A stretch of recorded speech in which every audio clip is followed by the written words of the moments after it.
अब ज़रा इस नए वेरिएंट के बारे में बात करते हैं जो आंध्र प्रदेश में पाया गया है। वैज्ञानिक इसे एपी वेरिएंट कह रहे हैं और ये वेरिएंट अब तक का सबसे खतरनाक वेरिएंट है। हालांकि वैज्ञानिक ये कह रहे हैं कि ऐसे वेरिएंट आते रहेंगे, हमें घबराने की ज़रूरत नहीं है, बशर्ते हम जो मूल रूल्स और रेगुलेशंस है कोरोना अप्रोप्रिएट बिहेवियर के, अगर उसका हम पालन करेंगे तो दुनिया का कितना भी खतरनाक वेरिएंट क्यों नहीं है आपको छू भी नहीं पाएगा। लेकिन इस वेरिएंट के बारे में जो कुछ हमने पता लगाया है वो आप तक पहुंचाना हमारा फ़र्ज़ है।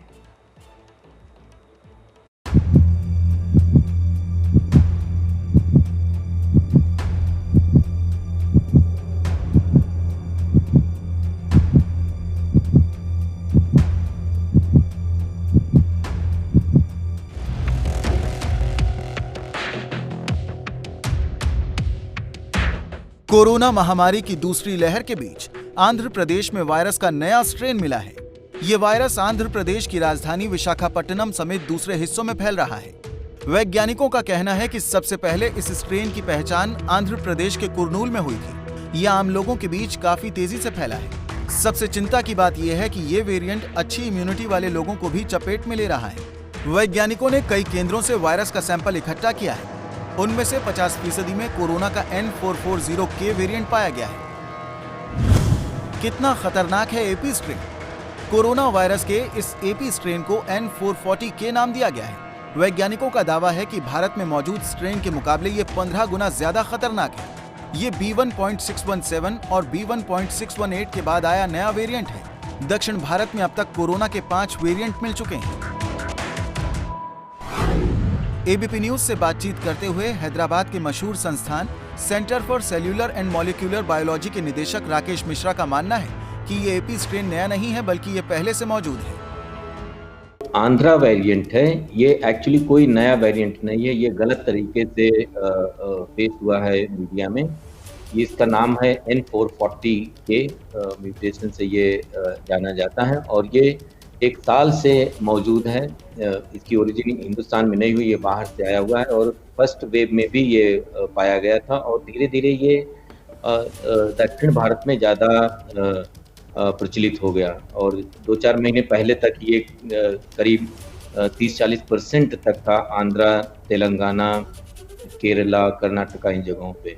और अभी लेकिन जो नए वेरिएंट्स हैं उनकी वजह से ये जो है कम होता जा रहा है और आज की तारीख में शायद ये 5-10% से भी कम हो गया है जो रीसेंट डेटा दिखाता है। तो ये निहायत गलत समाचार पता नहीं कैसे फैला हुआ है कि ये आंध्रा वेरिएंट है या ज़्यादा इन्फेक्शियस है। इनफैक्ट ये कम इन्फेक्शियस है और ये ख़त्म हो रहा है। अगले कुछ हफ्तों में हम इसको नहीं पाएंगे इन जगहों पे। ठीक है। और इसकी ओरिजिन जो है जैसे मैंने कहा ये आंध्रा में नहीं हुई थी, ये बहुत पहले से बहुत पुराना है, ये कोई नया वेरिएंट नहीं है। दक्षिण भारत में जो 5 वेरिएंट मिले हैं इनमें एपी स्ट्रेन आंध्र प्रदेश, कर्नाटक, तेलंगाना और महाराष्ट्र में तेजी से फैल रहा है। क्यों खतरनाक है एपी स्ट्रेन? नए वेरिएंट से संक्रमित होने वाले मरीज 3 से 4 दिनों में हाइपोक्सिया या डिस्पेनिया के शिकार हो जाते हैं। इस स्थिति में सांस मरीज के फेफड़ों तक पहुंचना बंद हो जाती है। सही समय पर इलाज और ऑक्सीजन सपोर्ट नहीं मिलने पर मरीज की मौत हो जाती है। इसका डबल म्यूटेंट का जो है वो थोड़ी जो उसकी इन्फेक्टिविटी है ना, कंटेजियसनेस है वो बहुत ज़्यादा है। वो एक फैलता बहुत जल्दी है एक दूसरे को। जैसे पहले वायरस था तो आप किसी जो एक्सपोज होते थे तो 40% चांस होता था कि 1 सिंगल एक्सपोजर से आपको इन्फेक्शन हो जाएगा। जो डबल म्यूटेंट है उससे ऑलमोस्ट 80 to 100% चांसेस होते हैं जैसे आप किसी के एक्सपोजर में आए तो आपको इन्फेक्शन हो जाएगा। इसीलिए सारे जो परिवार हैं, जिस परिवार में एक हो रहा है, जिस बार सारे परिवार को ऑलमोस्ट हो जाता है। कोरोना के आंध्र प्रदेश वेरिएंट का असर महाराष्ट्र में भी देखा गया है। नागपुर में कुल 74 सैंपल दिल्ली में टेस्टिंग के लिए भेजे गए थे। इनमें 5 में अलग अलग म्यूटेंट पाए गए। VRDL नागपुर से 74 सैंपल्स NCDC न्यू दिल्ली, यहाँ हमने म्यूटेशंस जीनोटाइपिंग के लिए भेजे थे। उसमें से 35 स्ट्रेन्स में हमको म्यूटेशंस पाए गए। 5 प्रकार के म्यूटेशंस उसमें पाए।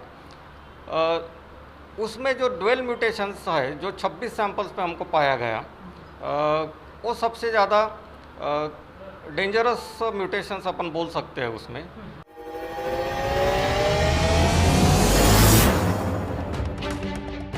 डबल म्यूटेंट का पहला जिक्र मार्च में हुआ था। तब सरकार ने कोरोना से प्रभावित 4 राज्यों महाराष्ट्र, गुजरात, दिल्ली और पंजाब से वायरस के सैंपल जमा करके उस पर रिसर्च की और ये नतीजा निकाला था।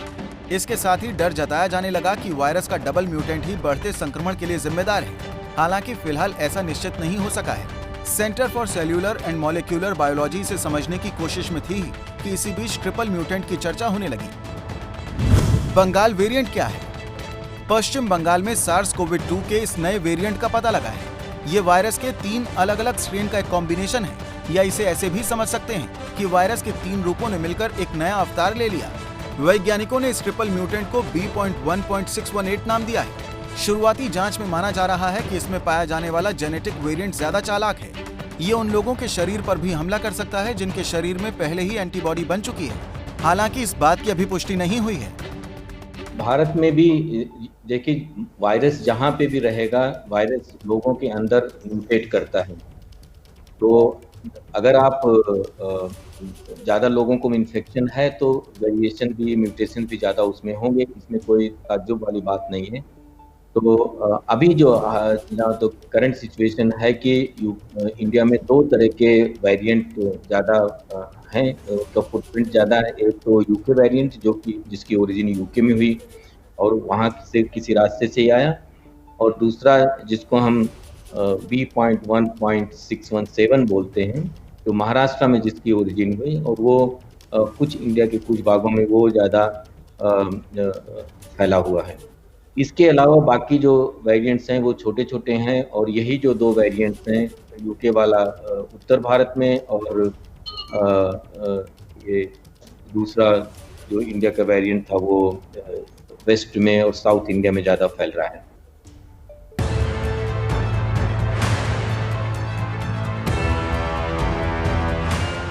भारत में कोरोना की दूसरी लहर की वजह माने जा रहे वायरस के इंडियन स्ट्रेन पर नई जानकारी सामने आई है। एक्सपर्ट्स का कहना है कि ये स्ट्रेन ब्रिटेन के वेरिएंट की तरह बहुत तेजी से फैलता है, लेकिन अब तक इस बात के बहुत कम सबूत मिले हैं कि ये ओरिजिनल वायरस की तुलना में ज्यादा घातक है।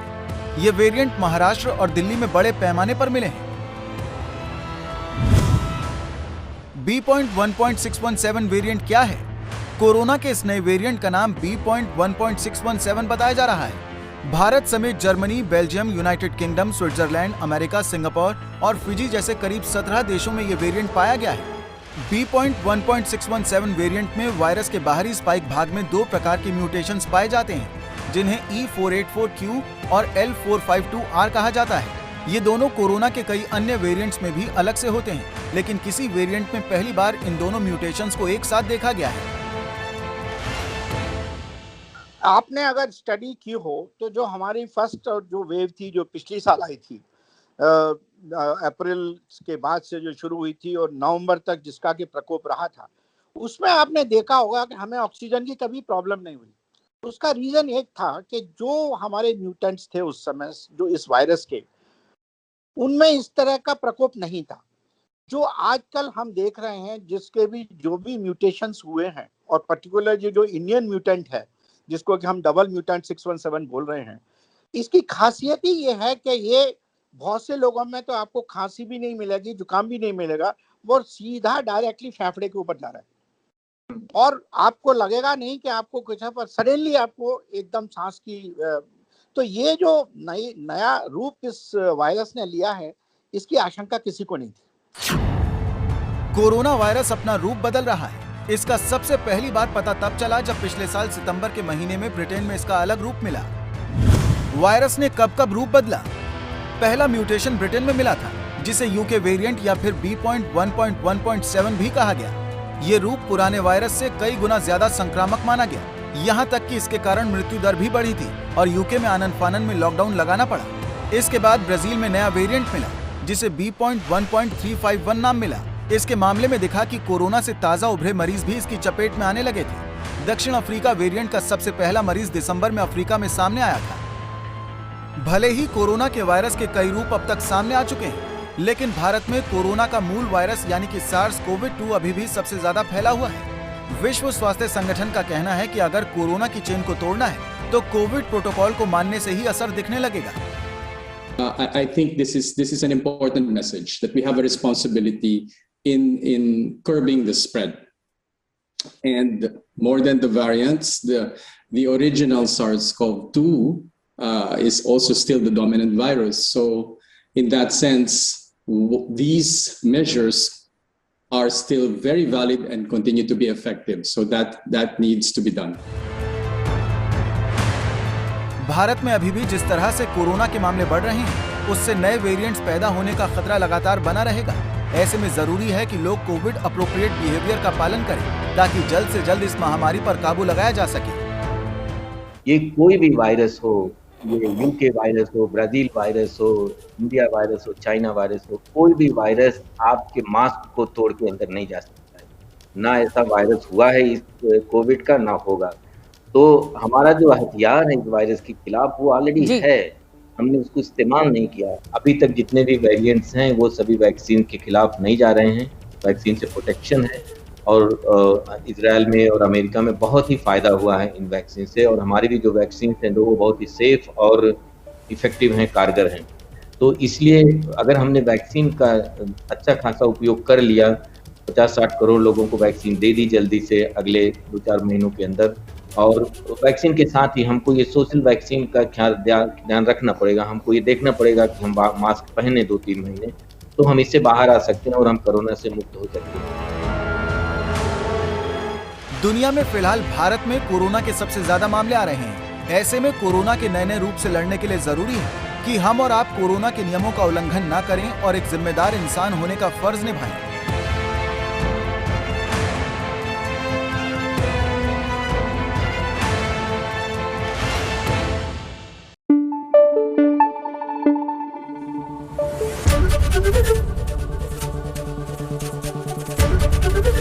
एबीपी न्यूज आपको रखे आगे।